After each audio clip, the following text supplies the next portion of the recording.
ಕಾಂಗ್ರೆಸ್ ಮುಖಂಡ ಕೆಎಂಎಫ್ ಮಾಜಿ ನಿರ್ದೇಶಕ ಕಾಪು ದಿವಾಕರ್ ಶೆಟ್ಟಿ ಅವರ ಮನೆಗೆ ಜನವರಿ 19ರ ಗುರುವಾರ ರಾತ್ರಿ ಕಳ್ಳರು ನುಗ್ಗಿದ್ದಾರೆ. ದಿವಾಕರ್ ಶೆಟ್ಟಿ ಅವರು ಕುಟುಂಬ ಸಮೇತರಾಗಿ ಶುಭ ಕಾರ್ಯಕ್ಕಾಗಿ ಮುಂಬೈಗೆ ತೆರಳಿದ್ದನ್ನು ನೋಡಿಕೊಂಡು ಮಧ್ಯರಾತ್ರಿಯ ನಂತರ ಮನೆಯ ಒಳಗೆ ಪ್ರವೇಶಿಸಿ ಮನೆಯನ್ನು ಜಾಲಾಡಿದ್ದಾರೆ. ಮುಖ್ಯ ದ್ವಾರದ ದಾರನ್ನು ಮುರಿದು ಒಳನುಗ್ಗಿದ ಕಳ್ಳರು ಮನೆಯನ್ನು ಜಾಲಾಡಿದ್ದಾರೆ.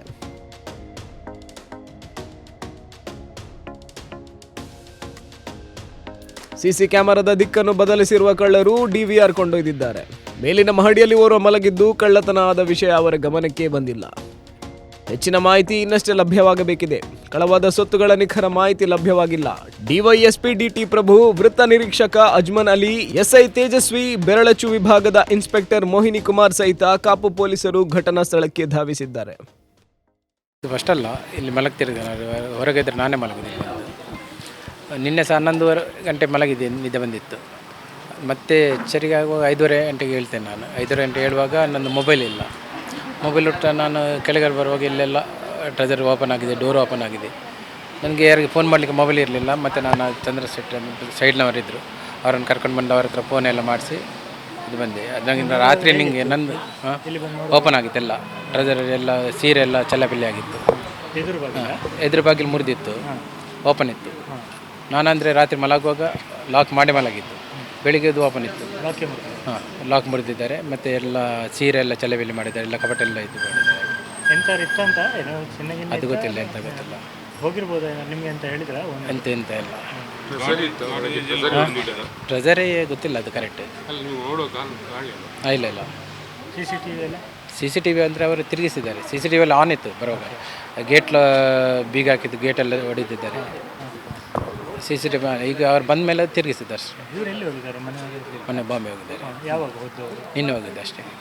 ಹಗಲಿಗೆಲ್ಲ ಯಾರು ಬಂದು ಹೋಗಿದ್ದಾರೆ ಅಲ್ಲಿ ನೋಡಿ? ಗೊತ್ತಿಲ್ಲ, ಅದೇ ಕರೆಕ್ಟ್ ಗೊತ್ತಿಲ್ಲ, ನೋಡಬೇಕದು. ಮತ್ತೆ ಪೊಲೀಸರೆಲ್ಲ ಇದು ಇವತ್ತು ಮತ್ತೆ ಪೊಲೀಸ್ ಅವ್ರಿಗೆ ದಿವಾಕರ್ ಶೆಟ್ಟಿಗೆ ಫೋನ್ ಮಾಡಿದ್ದು. ಮತ್ತು ಅವ್ರು ಪೊಲೀಸ್ ಅವ್ರಿಗೆ ಫೋನ್ ಮಾಡಿ ಈಗ ಬಂದರು. ಅಲ್ಲ ನಾವು ಇಲ್ಲ ಇದ್ರೆ ನಾನೇ ಮಾಡಿದ್ದೀನಿ. ಫಸ್ಟ್ ಟೈಮ್ ಅಲ್ಲ ಇದು. ಇಲ್ಲ, ನಾನಂದರೆ ಎಲ್ಲ ಬಬ್ಬುಸನ್ನೆಲ್ಲ ಟಯರ್ಡ್ ಆಗಿ ಮಲಗಿದ್ದೆ. ನಿನ್ನೆ ಅಲ್ಲಿ ಫಂಕ್ಷನ್ ಇತ್ತು ತೆಂಗಲ್ಲದು, ಅಲ್ಲೆಲ್ಲ ಓದ್ ಬಂದವನು. ಮತ್ತೆ ಇಲ್ಲಿ ಬಂದು 11:30 ಮಲಗಿದ್ದೆ ಅಷ್ಟೇ. ನಾಯಿ ಬಂತ ಇಲ್ಲಿ? ನಾಯಿ ಸ್ವಾನ ಬಂತು. ಎಲ್ಲಿವರೆಗೆ ಹೋಯ್ತು? ಅದು ನಮ್ಮದು ಹಳೆ ರಸ್ತೆ, ನಮ್ಮದು ಫಿಶರೀಸ್ ಇದು ರಸ್ತೆ ಉಂಟಲ್ಲ, ಪಾಂಗಳ ಹಳೆ ರಸ್ತೆ, ಅಲ್ಲಿ ಹೋಯ್ತು. ಮೊಬೈಲ್ ಸಿಕ್ತು. ಮೊಬೈಲ್ ನಮಗೆ ಮಸೀದಿ ಹತ್ರ ನಮ್ಮದು ಹೈವೇ ಡಿವೈಡರ್ ಮಿಡ್ಲಲ್ಲಿತ್ತು. ನಾನೊಂದು 5:30 ಗಂಟೆಯಿಂದ ಫೋನ್ ಮಾಡ್ತಾಯಿದ್ದೇನೆ. ಫೋನ್ ರಿಂಗ್ ಆಗ್ತದೆ, ಮತ್ತು ಫೋನ್ ಎತ್ತೋದಿಲ್ಲ, ಎಂತಂದು ಗೊತ್ತಾಗಲಿಲ್ಲ. ಮತ್ತು 2-3 ಫೋನಲ್ಲಿ ಮಾಡಿದ್ದೆ. ಮತ್ತು ಪುನಃ ರಿಂಗ್ ಮಾಡುವಾಗ 7 ಗಂಟೆಗೆ ವಾಕಿಂಗ್ ಹೋಗೋರು ಸಾಹೇಬ್ ಅವರು ಎತ್ತಿದ್ರು. ಈಗ ಮೊಬೈಲ್ ಇಲ್ಲಿ ಉಂಟು ಅಂತ ಮತ್ತೆ ನಾವು ಹೋಗಿ ತಗೊಂಡು ಬಂದ್ವಿ.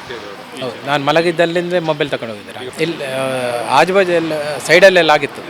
ಫಸ್ಟಲ್ಲಿ ಮೊಯ್ನಕ್ಕನ ಮನೆ 2-3 ಕಡೆ ಇಲ್ಲಿ ಆಗ್ತಾಯಿರ್ತದೆ. ಇದು ಫಸ್ಟ್ ಟೈಮ್ ಅದು ಬಂದರೆ, ನಾನು ಮಲಗಿದ್ದು ಫಸ್ಟ್ ಟೈಮಲ್ಲಿ. ಇಲ್ಲಿ ಏನು ತೊಂದರೆ ಇರಲಿಲ್ಲ. ಈ ಸಲನೇ ಇದು ಹಾಗೆ ಶಬ್ದ ಗೊತ್ತಾಗಲಿಲ್ಲ, ಯಾವುದು ಗೊತ್ತಾಗಲಿಲ್ಲ. ನಾನಂದರೆ ಮೇಲೆ ಮಲಗಿದ್ದೆಲ್ಲ, ಮೇಲೆ ಡೋರು ಕ್ಲೋಸ್ ಮಾಡಿ ಮಲಗಿದ್ದು. 11:30 ಹೋಗಿದ್ದಾರೆ. ಒಂದು ರೂಮ್ ಮಾತ್ರ ಬಂದಿತ್ತು, ಮತ್ತೆಲ್ಲ ಓಪನ್ ಇತ್ತು. ಬಂದಿದ್ದಾರೆ, ಬಂದು ನನ್ನ ಮೊಬೈಲ್ ತಗೊಂಡು ಹೋಗಿದ್ದಾರೆ.